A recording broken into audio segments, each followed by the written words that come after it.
दे सकते हैं। आइए देखते हैं एमसीक्यू। प्रश्न 1 है, नेगोशिएबल इंस्टॉलमेंट एक्ट 1881 की धारा 85 किससे संबंधित है? तो इसका उत्तर होगा ऑर्डर करने के लिए दे चेक से। प्रश्न 2 है, द्वितीय श्रेणी मजिस्ट्रेट को दंड प्रक्रिया संहिता की धारा 29 के अनुसार कितनी सजा देने का अधिकार है? तो इसका उत्तर होगा 1 वर्ष। प्रश्न 3 है, एक व्यक्ति जो बिना वसीयत किए हुए मृत्यु प्राप्त करता है निवसीयत कहा जाता है। ऐसा हिंदू उत्तराधिकारी अधिनियम को किस धारा में वर्णित है? तो इसका उत्तर होगा धारा 3G। प्रश्न 4 है, सीपीआईओ केंद्रीय लोक सूचना अधिकारी को अनुरोध की प्राप्ति की तारीख से सूचना प्राप्त करना या अस्वीकार करता है 30 दिन के अंदर। प्रश्न 5 है, वसीयत की प्रोबेट जारी करना किस अधिनियम द्वारा शासित है? तो इसका उत्तर होगा भारतीय उत्तराधिकार अधिनियम। प्रश्न 6 है, विदेश में निष्पादित वकील की शक्ति को भारत में इसकी प्राप्ति के कितने महीने के भीतर मुहर लगाई जानी चाहिए? तो इसका उत्तर होगा 3 महीने। प्रश्न 7 है, चेक के अनादर पर भुगतानकर्ता को बैंक से सूचना प्राप्त होने के कितने दिन के भीतर धारक को एक नोटिस देना होगा? तो इसका उत्तर होगा 30 दिन। प्रश्न 8 है, नेगोशिएबल इंस्टॉलमेंट एक्ट 1881 की कौन सी धारा खातों में निधियों की अपर्याप्तता आदि के लिए चेक का अनादर करती है? तो इसका उत्तर होगा 138। प्रश्न 9 है, आरबीआई बैंकिंग विनियमन अधिनियम की धारा डैश के तहत किसी भी बैंक का निरीक्षण कर सकता है? तो इसका उत्तर होगा धारा 35। क्वेश्चन 10 है, सेक्शन डैश और नॉमिनेशन सुविधा, deposit account, safe deposit article और लॉकर में उल्लिखित ग्राहकों के लिए भुगतान किए गए चेक की वापसी बैंकिंग विनियमन अधिनियम के सेक्शन डैश में उल्लिखित है। तो इसका उत्तर होगा सेक्शन 45Z, सेक्शन 45ZA से ZF तक। प्रश्न 11 है, उस तारीख से डैश वर्ष के भीतर शिकायत दर्ज की जा सकती है जिस दिन कार्रवाई का कारण उत्पन्न हुआ है। तो इसका उत्तर होगा 2 वर्ष। क्वेश्चन 12 है, क्लेटन का नियम कई दिनों के अधीन होने पर भुगतानों के विनियोग को परिभाषित करता है भारतीय संविदा अधिनियम के कौन से भाग? तो इसका उत्तर होगा धारा 59 से 61 में। प्रश्न 13 है, एक अर्ध अनुबंध एक अनुबंध है जो डैश तक मौजूद है अर्थात एक अदालत का आदेश तक। प्रश्न 14 है, माल बिक्री अधिनियम की धारा 1930 जो अनुमोदित या बिक्री या वापसी पर भेजे गए माल के साथ संबंधित है। इसका उत्तर होगा धारा 24 के साथ संबंधित है। प्रश्न 15 है, क्या नाबालिग भागीदार बन सकता है? तो इसका उत्तर होगा नहीं। कारण है, नाबालिग को साझेदारी के लाभों के लिए भर्ती कराया जा सकता है लेकिन वह भागीदार नहीं बन सकता, लेकिन वह दस्तावेजों पर हस्ताक्षर किए जाएंगे अभिभावक द्वारा नाबालिग की ओर से।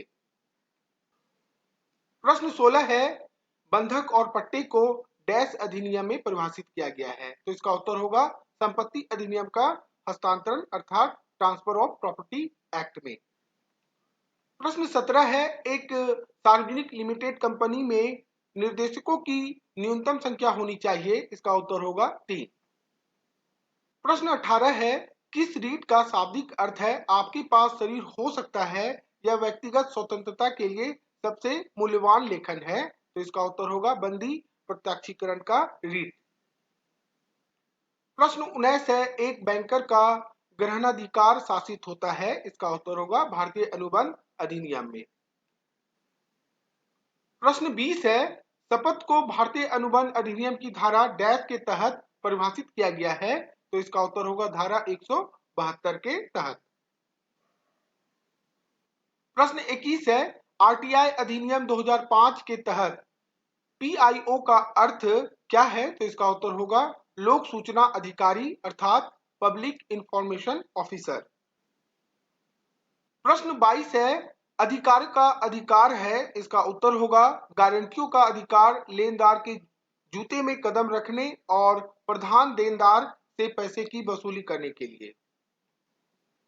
प्रश्न 23 है, एक सहमति खंड अब ऋण दस्तावेजों में शामिल किया गया है, तो इसका उत्तर होगा ताकि बैंक ऋणों के बकायेदारों के नाम प्रकाशित कर सके।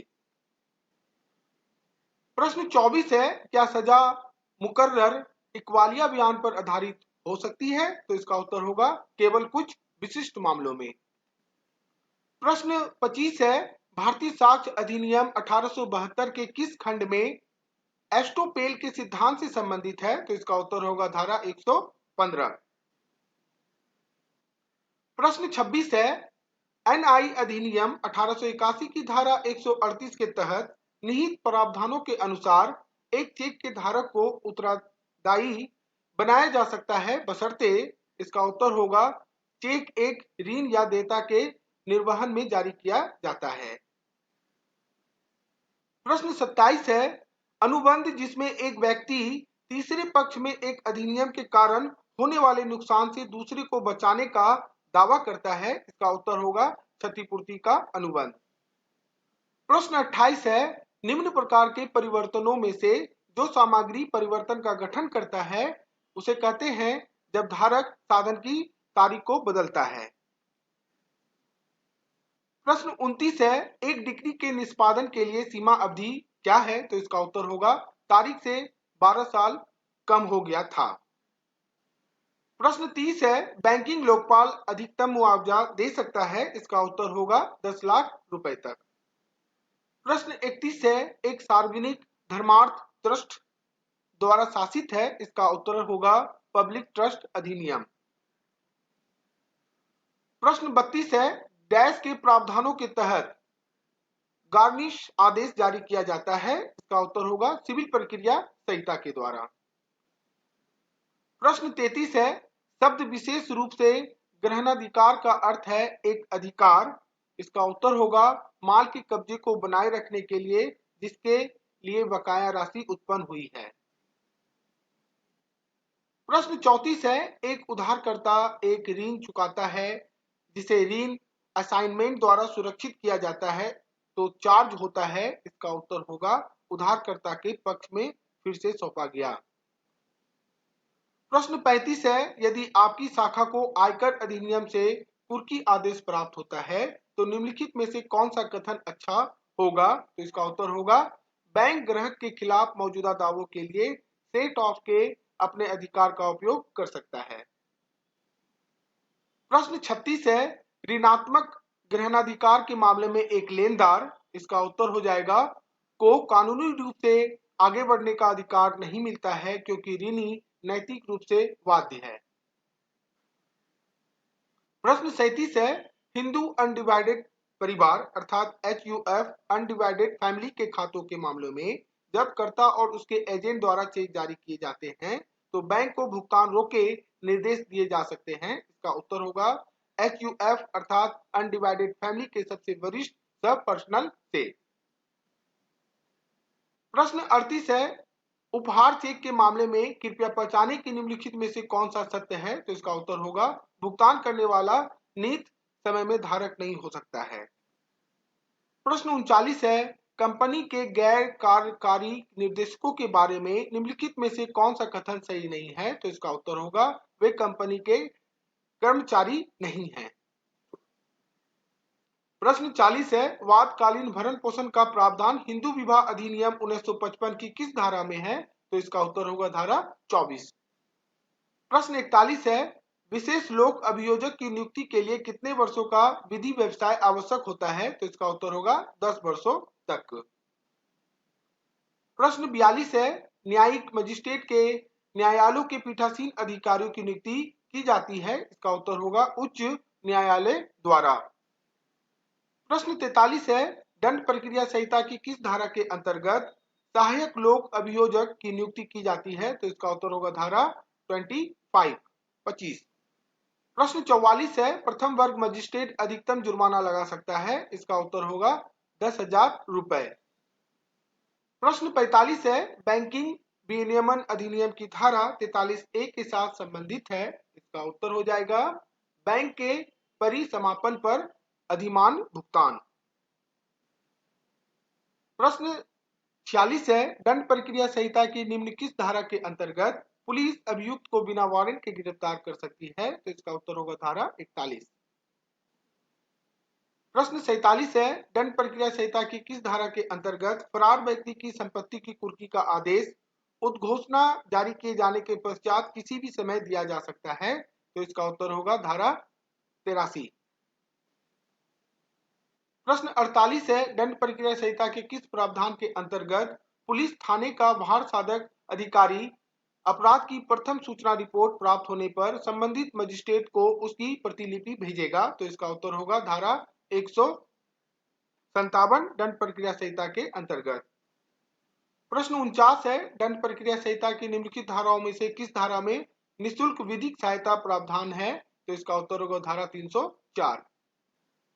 प्रश्न 50 है, भारतीय दंड संहिता की किन धाराओं में प्राइवेट प्रतिरक्षा के अधिकार संबंधी विधि का प्रावधान किया गया है? तो इसका उत्तर होगा धारा 96 से धारा 106 तक। प्रश्न 51 है, एक सामान्य लोक अदालत DRT द्वारा आयोजित के अलावा इसमें शामिल विवादों का मनोरंजन कर सकता है? इसका उत्तर होगा 20 लाख रुपए तक। प्रश्न 52 है, एक घटिया संपत्ति वह है जो डैश से कम या उसके बराबर अवधि के लिए NPA बनी हुई है? तो इसका उत्तर होगा 12 महीने।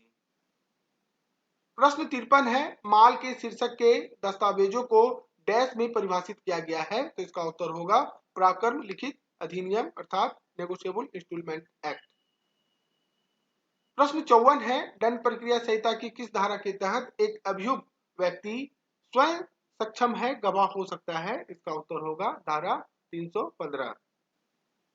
प्रश्न 56 है, किसी व्यक्ति की अधिकतम आयु सीमा जो राज्य आयोग का सदस्य हो सकता है? इसका उत्तर होगा 65।